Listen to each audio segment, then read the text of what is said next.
94940072 మరియు 73. నా పేరు మోహన్. నేను మహబూబాద్ నుండి వచ్చాను. నేను ఇక్కడికి రావడానికి ఒక సిస్టర్ గారు నడిపించారు నన్ను ఇక్కడికి. నేను ఇక్కడికి రావాలని ఆశ ఉండేది, కానీ ఆ సిస్టర్ గారు నాకు సపోర్ట్ ఇవ్వడం వల్ల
.0072 మరియు 73.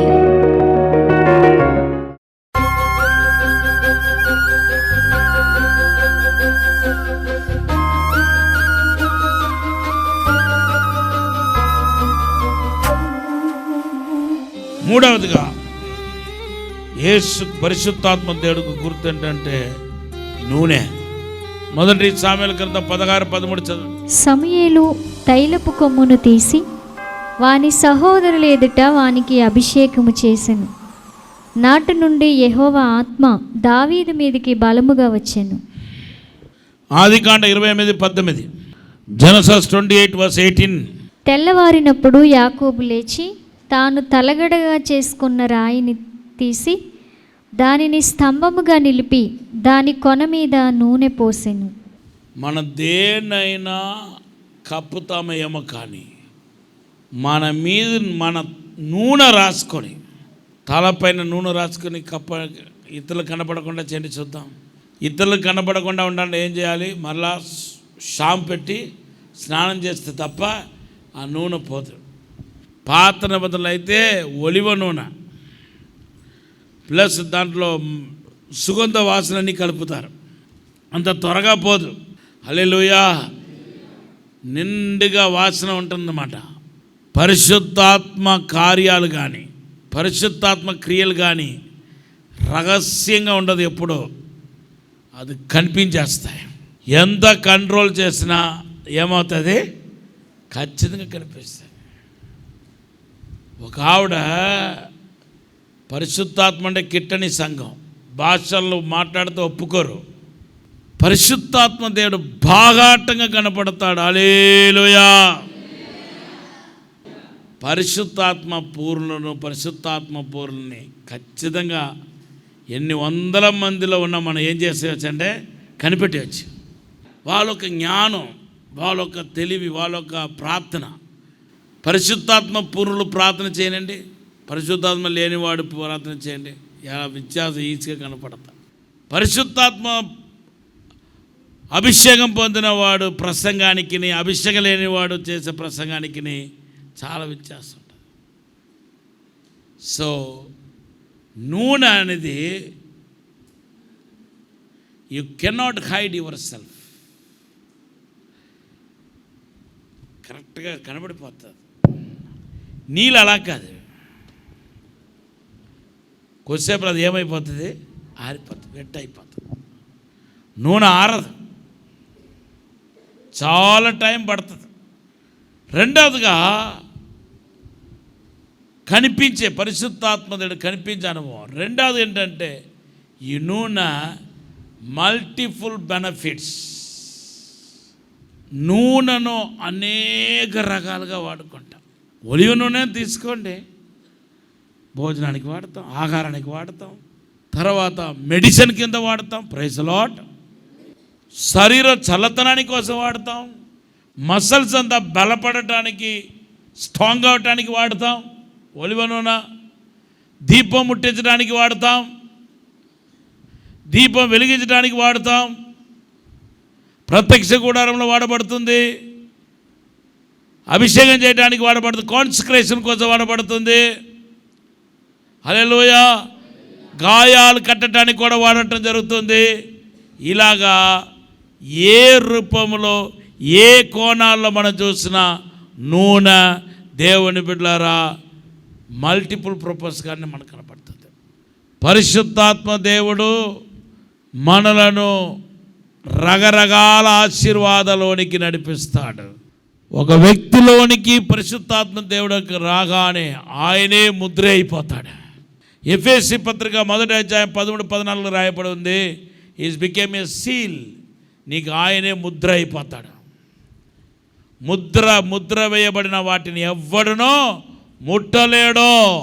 ఎవడు ముద్ర వేస్తాడో వాడే ఆ ముద్రను విప్పగలుగుతాడేమో, కానీ ఇంకొకడు ఏం చేయాలంటే ముద్రను విప్పలేడు.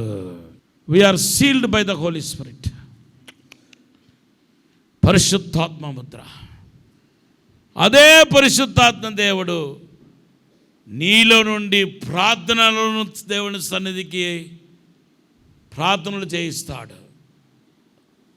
అదే నూనె ఇప్పుడు ప్రార్థన విజ్ఞాపన చేయడానికి తోడ్పడుతుంది. రోమాపత్రిక 8:26 మనం చూస్తున్నాం. Praise the Lord. జకర్యా గ్రంథం 12:10 రాయబడి ఉంది, ఆయన విజ్ఞాపన ఆత్మతో దేవుడు మనల్ని నింపుతాడంట. ఇప్పుడు అదే పరిశుద్ధాత్మ దేవుడు నిన్ను పాటలు పాడటానికి, కొత్త పాటలు పాడటానికి దేవుడు సహాయం చేస్తాడు. The new songs is a sign of your overcoming your enemies. నువ్వు శత్రువుల పైన జయం పొందుతున్నావు అనే దానికి రుచి ఏంటంటే కొత్త పాట. 149:1 చదవండి. కీర్తన 149:1 చూడండి. కొరింథీ పత్రిక 12వ అధ్యాయం చదవండి, 3-4 వచనాల్లో. 1 కొరింథీ పత్రిక 12వ అధ్యాయం. ఇందుచేత దేవుని ఆత్మ వలన మాట్లాడువాడెవడును యేసు శాపగ్రస్తుడని చెప్పడనియు, పరిశుద్ధాత్మ వలన తప్ప ఎవడును యేసు ప్రభు అని చెప్పలేడనియు నేను మీకు తెలియచేయుచున్నాను. పరిశుద్ధాత్మ దేవుడు ఒక వ్యక్తిలోనికి రాగానే ఏం చేస్తున్నాడు? యేసు ప్రభు అని నీ చేత రూఢిపరుస్తున్నాడు. ఇదే నా పని అయిపోయిందని అనుకుంటున్నాడా? లేదు. ఇప్పుడు 4వ వచనం చదవండి. కృపావరములు నానా విధములుగా ఉన్నవి, కానీ ఆత్మ ఒక్కడే. ఇప్పుడు ఆ కృపావరాల ద్వారా పరిశుద్ధాత్మ దేవుడు క్రియ చేస్తున్నాడు. కృపావరాల ద్వారా ఇప్పుడు పరిశుద్ధాత్మ దేవుడు చేస్తున్నాడు. రైట్. ఇప్పుడు 5వ వచనం చదవండి, 12:5.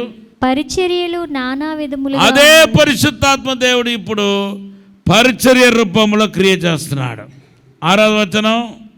నానా విధములైన కార్యములు కలువు, కానీ అందరిలోనూ అన్నిటినీ జరిగించు దేవుడు ఒక్కడే. కార్యసిద్ధి కలుగ చేస్తున్నాడు. ఆ కార్యాలు కూడా పరిశుద్ధాత్మ కార్యాలు కూడా చేసిన కార్యాన్ని ఒకటే చేస్తా.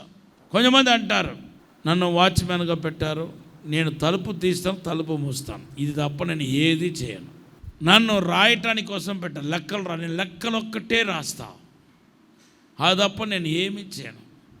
ముందున్న డాక్టర్లు అయితే ఒక 20-30 సంవత్సరాల క్రితం డాక్టర్ అయితే ఆయన MBBS అయినా, లేకపోతే చిల్డ్రన్ స్పెషలిస్ట్ అయినా, లేకపోతే ఇంకొక డాక్టర్ అయినా అన్ని రోగాలకు వైద్యం చేసేవాళ్ళు. ఇప్పుడు అలా కాదు. కొంచెం తగ్గితే మీరు నా దగ్గరికి రాకూడదు, మీరు ఆ డాక్టర్ దగ్గరికి పోండి. హల్లెలూయా. ఇప్పుడు విశ్వాసులు కూడా అలా తయారైపోయారు. నేను సువార్థికుడిని, సువార్త తప్ప నాకు టీచింగ్ రాదు, నేను టీచర్ని, పాస్టర్ కాను. పాస్టర్ అన్నవాళ్ళు, నేను పాస్టర్ని, నేను ప్రవక్తను కాను. పరిశుద్ధాత్మ దేవుడు నీలో ఉంటే నీ చేత అన్ని రకాల కార్యాన్ని జరిగించగలుగుతాడు పరిశుద్ధాత్మ దేవుడు.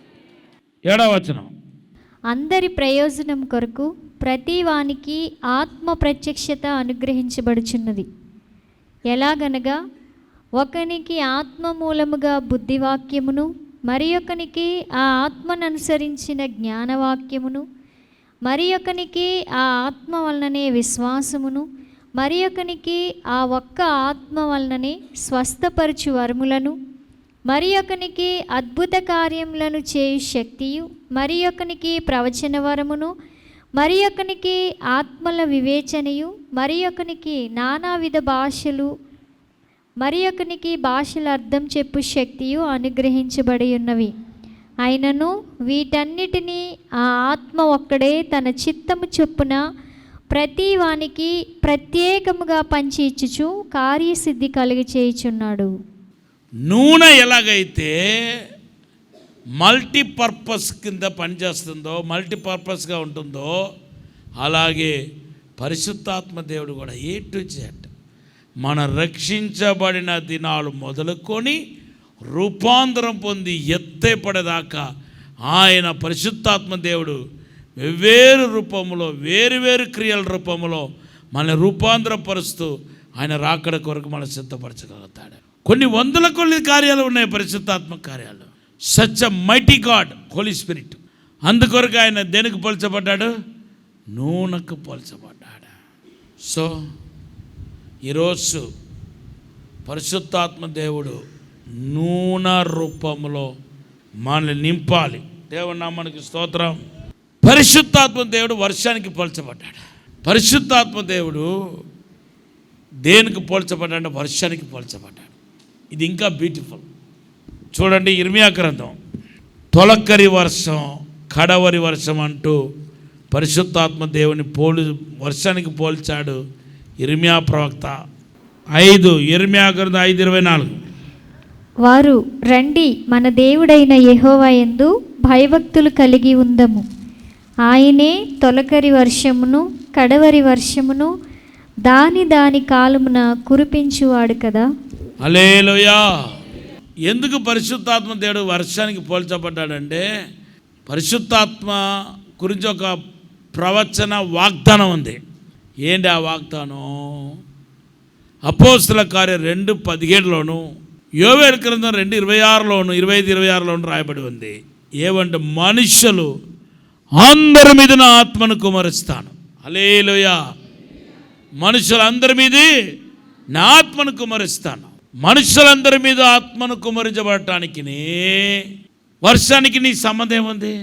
వర్షం ఎలాగైతే అందరినీ తడుపుతాయో అలాగే పరిశుద్ధాత్మ అందరి మీదకి దిగి వస్తాడు. హల్లెలూయా.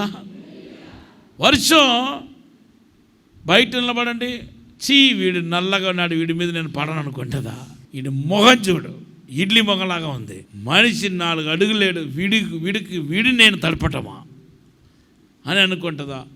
లేకపోతే ఆడి చూడు, కొబ్బరి చెట్టులాగా ఉన్నాడు, వీని నేను తడపటం ఏంటి అనుకుంటుందా? మొత్తం అందరం తడిపేస్తుంది.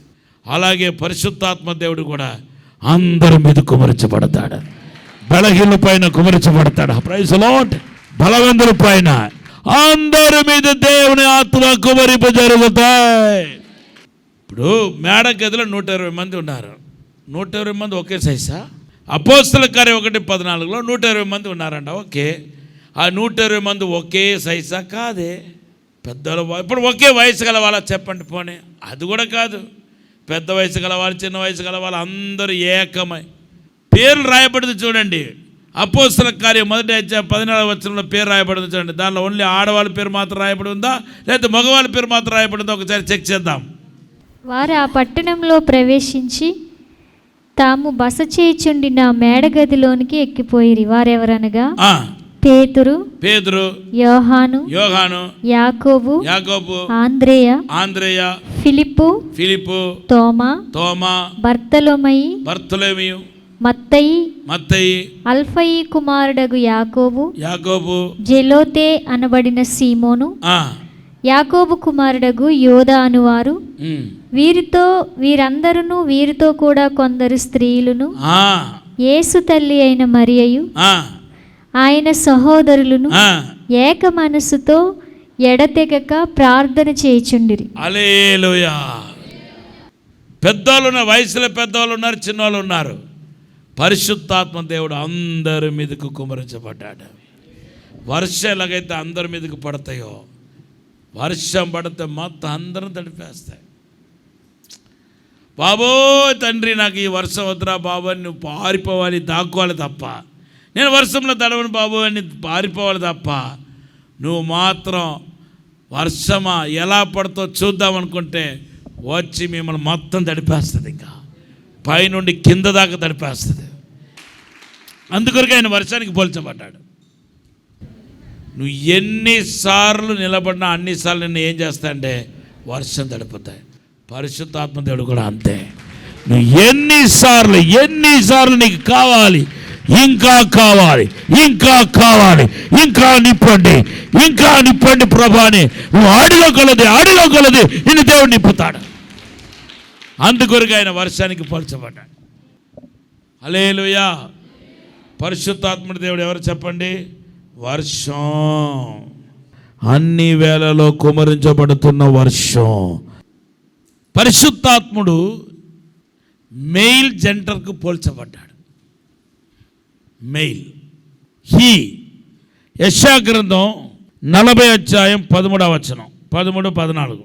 యెహోవా ఆత్మకు నేర్పినవాడెవడు? ఆయనకు మంత్రి అయి ఆలోచనకర్త అయి ఆయనకు బోధపరిచిన వాడెవడు? ఆయనకు బోధించేవాడెవడు? ఎవని యొద్ద ఆయన ఆలోచన అడిగేను? ఆయనకు వివేకము కలుగ చేసిన వాడెవడు? న్యాయ మార్గమును గూర్చి ఆయనకు నేర్పిన వాడెవడు? ఇక్కడ మీరు అండర్లైన్ చేయాల్సిన విషయం ఏంటో తెలుసా అండి? దేవుని ఆత్మకు నేర్పిన వాడు ఎవడు? ఆయనకు మంత్రి అయి ఆయన అది అని రాయబడలేదు. It is not mention it. మనుషులు కాని వాటిని మనము ఇట్ అని పోలుస్తాం. ఇది జీవం లేనివి వస్తువులు, అంటే వస్తువులు మనం ఇట్ అంటాం. హోలీ స్పిరిట్ను అది అనలేం. గ్రీక్లో యోకినోస్ అనే ఒక వర్డ్ ఉంది. ఏంటది? యోకినోస్ అనే మాట ఒక మనిషికి మాత్రమే చెందింది. హల్లెలూయా. ఇక్కడ చూడండి, తర్వాత 14. ఎవని యొద్ద ఆయన ఆలోచన ఆయనకు వివేకం ఆయన న్యాయ మార్గమును గూర్చి ఆయనకు నేర్పిన. ఎన్ని ఆయన వస్తుంది చూడండి, సీరియస్. ఆయన so he is a person. Holy spirit ఒక వ్యక్తినే మనం అనాలి, వ్యక్తికి పోల్చబడ్డాడు. ఆయన పొరపాటున జీవలేని వస్తువులకు ఆయన కాదు, శక్తి. ఆయన శక్తిని ఇచ్చినప్పుడు శక్తిని ఇస్తాడు, కానీ శక్తిని ఇచ్చినంత మాత్రం ఆయన శక్తి కాదు. మీకు అర్థమవుతుందా? నేను మీకు డబ్బు ఇస్తున్నాను, డబ్బు ఇచ్చినంత మాత్రం నేను డబ్బు కాదు. ఆయన శక్తిని ఇచ్చినంత మాత్రం ఆయన శక్తి కాదు, ఆయన వ్యక్తి. పరిశుద్ధాత్ముడు బిబ్లికల్ క్రమటిక్ కూడా ఉంది. ఎక్కడెక్కడైతే పరిశుద్ధ ఆత్మ అని రాయబడిందో అక్కడ ఆయన శక్తిని గురించి రాయబడిందని అర్థం. పరిశుద్ధ ఆత్మ, లైక్ పరిశుద్ధాత్మ మీ మీదకి వచ్చినప్పుడు అది ఆయన శక్తి గురించి మాట్లాడుతుంది. హోలీ కోస్ట్, ఇంగ్లీష్లో హోలీ కోస్ట్ అని ఎక్కడైతే వచ్చిందో ఆయన శక్తి గురించి మాట్లాడుతుంది బైబిల్, హోలీ కోస్ట్.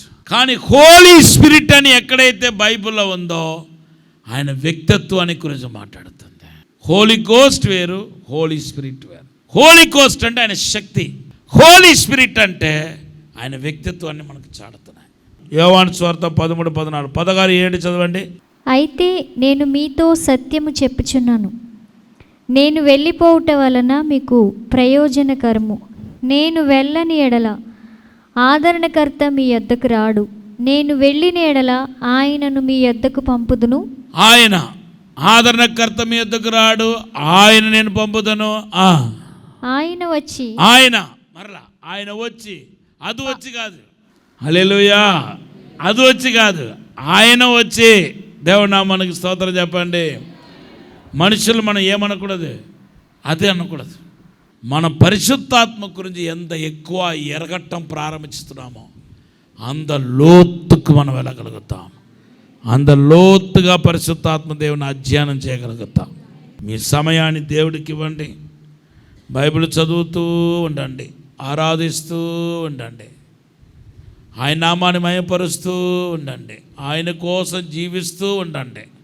అప్పుడు మీరు ఆశీర్వదించబడతారు. ఆమేన్.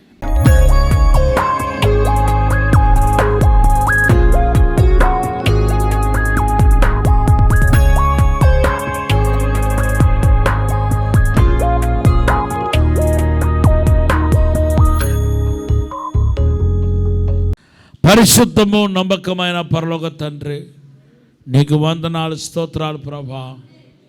మమ్మలను క్షమించి, మన్నించి, పరిశుద్ధపరిచి, శుద్ధీకరించి ఒక బలమైన ఆత్మ మాకు దయచేయమని అడుగుతున్నాను ప్రభా. పరిశుద్ధాత్మ దేవునితో సాంగత్యం ఏర్పాటుకు సహాయం చేయండి. అన్యోన్య సవాసం ఏర్పాటుకు సహాయం చేయండి ప్రభా. తండ్రి, నీతో సవాసం చేసే కృప దయచేయండి ప్రభా. పరలోక మహిమతో నింపండి ప్రభా. 2 పాలు ఆత్మ దయచేయండి ప్రభా. 2 పాలు అభిషేకం దయచేయండి ప్రభా. దేవునికి శక్తి ప్రతి ఒక్కరు తాకినగాక. దేవునికి అగ్ని అభిషేకం ప్రతి ఒక్కరు తాకినగాక. దైవిక మహిమ తాకినగాక. దైవిక సన్నిధి తాకినగాక. దైవిక వెలుగు తాకినగాక. అభిషేకం లేని ప్రతి ఒక్కరిని ఆత్మతో నింపండి, అభిషేకముతో నింపండి, దైవిక ప్రసన్నముతో నింపండి, దైవిక వెలుగుతో నింపండి, అన్య భాషలతో నింపండి ప్రభా. ఇప్పుడే దీవించి బలపరిచి నడిపించమని యేసు నామములో అడిగి వేడుకుంటున్నాము తండ్రి, ఆమేన్.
for 0072 మరియు 73. విజయవాడలో దహించు అగ్ని ఆశీర్వాద అభిషేక కూడిక ఆగస్ట్ 1వ తేదీన ఉదయం 10 గంటల నుండి ప్రారంభించబడును. ముఖ్య ప్రసంగికులు డాక్టర్ థామస్ గారు, దహించు అగ్ని మినిస్ట్రీస్, రాజమహేంద్రవరం. స్థలం చాంద్ కళ్యాణ మండపం, రైల్వే స్టేషన్ దగ్గర, పూర్ణానందపేట, విజయవాడ. ఇన్ని వివరాలకు 9494940072 మరియు 73. ఇది కుటుంబ ఆశీర్వాద కూడిక. ఇక్కడ మేము మా కుటుంబాలను కట్టుకున్నాం. మరి మీరు? అయితే ప్రతి శుక్రవారం రాజమహేంద్రవరంలో జరిగే ఈ కుటుంబ ఆశీర్వాద కూడికలో పాల్గొనండి. ఈ కూడిక జరుగు స్థలం దహించు అగ్ని ఆడిటోరియం, నటరాజ్ థియేటర్, రాజమహేంద్రవరం. సికింద్రాబాద్ లో దహించు అగ్ని అద్భుత అసాధారణ కూడిక ప్రతి శనివారం సాయంత్రం 5 గంటల నుండి ప్రారంభించబడును. స్థలం SPG church ground, alpha hotel వెనుక, సికింద్రాబాద్. మరిన్ని వివరాలకు 9494940074 మరియు 75. రాజమహేంద్రవరంలో దహించు అగ్ని అభిషేక ఆదివారపు ఆరాధన ఇప్పుడు ప్రతి ఆదివారం ఉదయం 9:30 నుండి ప్రారంభించబడును. తప్పక పాలు పొందండి, దైవిక ఆశీర్వాదం పొందండి.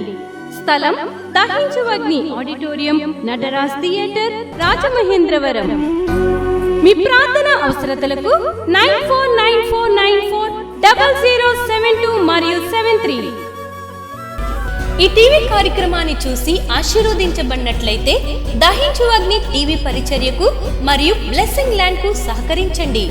దహించు Agni trust current account number 357222444370, State Bank of India main branch, Rajamahendravaram. My address doctor Thomas, Dahinchu Agni ministries, తుమ్మలోవా, Rajamahendravaram.